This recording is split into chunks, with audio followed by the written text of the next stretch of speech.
to my son respectfully. I've been listening to your class. Okay, yung anak ko nakikinig, hindi umaalis. I do not appreciate the way you talk to my son.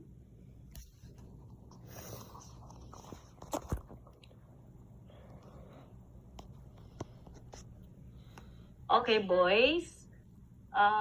Tapos na po kayo, ma'am. Sige po. No, We I'm will not. talk about it. We will No, talk. I am not yet done. I want a response to what I said. Okay? So please talk respectfully because I've been hearing the way you talk to my son.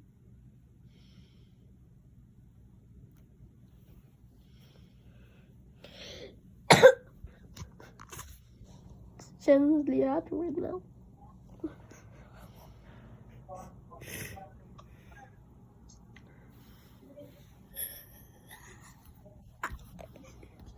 Excuse me po. Hindi ko po ini-embarrass yung anak mo. No, it's not your intention, but he feels embarrassed.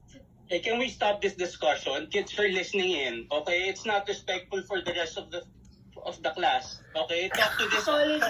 Apologies, sir. Talk to the teacher offline. Okay. I will do that. But I just wanted to let her know. Okay, thank you po, sir. There's a Karen here. Thank you po for that. Okay, so let's continue. Sige po. So, tandaan. So, batay sa binasa ni Luca,